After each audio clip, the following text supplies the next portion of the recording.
Amis de langue française, je vous salue dans le beau nom de Jésus-Christ. J'aimerais partager avec vous, encore une fois, ce passage dans l'Ancien Testament que nous lisons dans le livre de l'Exode, au chapitre 15, verset 22 à verset 25. Et voici ce que nous y lisons. Après 3 jours dans le désert, ils ne trouvèrent point d'eau, le peuple hébreu qui avait quitté l'Égypte. Ils arrivèrent tous à Mara, mais ils ne purent point boire l'eau de Mara, parce qu'elle était amère.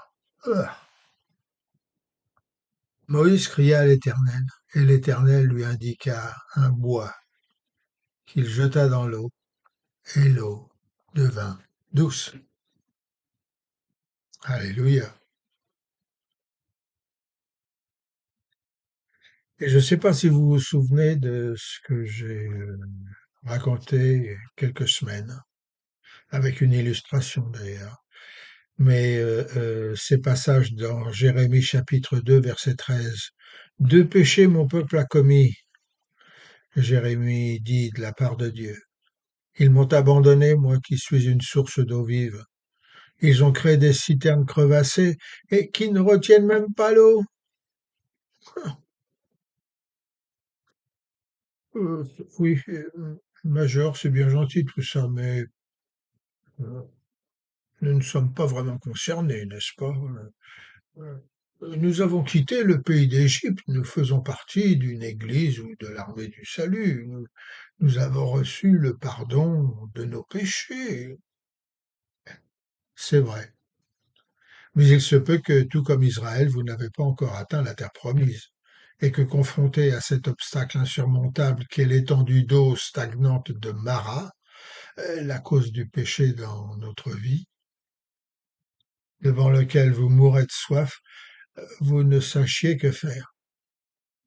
Allez-vous continuer à boire et à pourrir complètement votre âme? Durant le désertique voyage de votre vie, vous trouverez de l'eau de Mara, de l'eau stagnante dans votre âme. De l'eau qui n'apaisera jamais votre soif et qui laissera dans votre palais un arrière-goût d'eau stagnante. Peut-être en avez-vous déjà les renvois.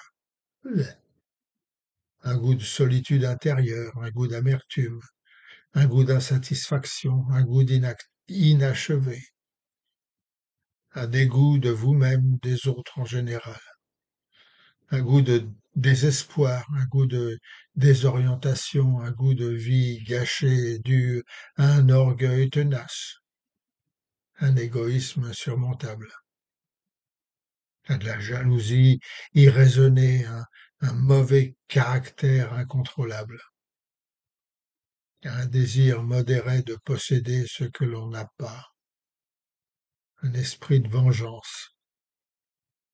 Alors ma question est celle-ci, qu'allez-vous faire? Il y a des chrétiens qui pensent que Dieu va les transporter loin de ces eaux amères, jusqu'à un petit îlot paradisiaque, paisible et relaxant, que ce goût amer qu'ils ont en eux-mêmes va passer. Tout cela parce que la parole de Dieu nous invite à crier vers l'Éternel. Mais le Dieu de la Bible ne nous promet pas cela. La foi chrétienne n'est pas une religion, une chimérique, une chimère, une utopie.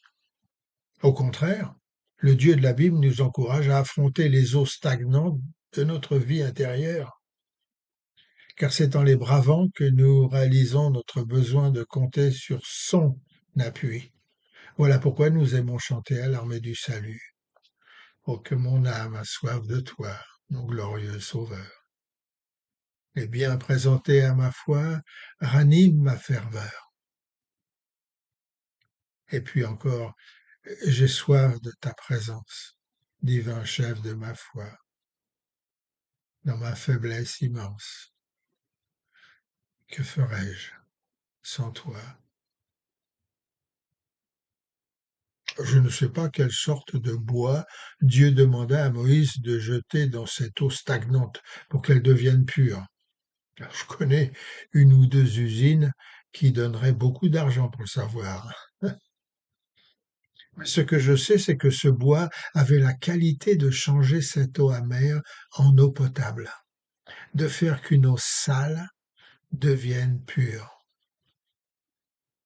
Et moi, je sais quel bois Dieu me demanda de prendre et de jeter dans l'amertume de mon âme, afin qu'elle devienne agréable, pure et délivrée du péché, et cela bien après ma conversion. Ce bois, voyez-vous, ce bois, eh bien, c'est la croix sur laquelle mon Sauveur mourut pour mes péchés. Et Dieu nous appelle tous à faire la même chose, pour que notre vie devienne agréable à vivre, libre du péché, libre de la peur, libre de l'incertitude. Voilà pourquoi on chantait à l'armée du salut, il y a de ça très longtemps, de la croix qui me révèle l'amour qui ne peut périr. Jaillit l'eau toujours nouvelle, qui ne peut tarir. Ô grâce, ô flot salutaire, que sur tes bords désormais, mon âme se désaltère de joie et de paix. Alors ma question, mes amis, elle est toute simple. Qu'allez-vous faire? Que devez-vous faire? Eh bien voilà ce que vous devez faire. Il vous faut retourner à la croix et la jeter dans votre âme, la laissant exposer toutes vos souillures cachées et s'imbiber de cette eau stagnante au parfum désagréable qui est votre vie, afin de la laver, de la purifier, de la sanctifier. Bien sûr, vous pouvez rejeter cette proposition. Beaucoup, malheureusement, l'ont fait avant vous, et beaucoup le feront après vous.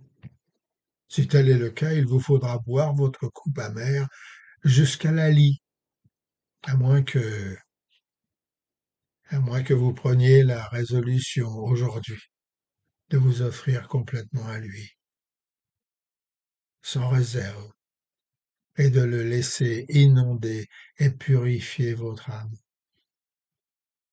Car dans le désert de cette vie, quiconque boit de l'eau que Christ lui donnera, quiconque n'aura plus jamais soif. Dieu vous garde, mes amis.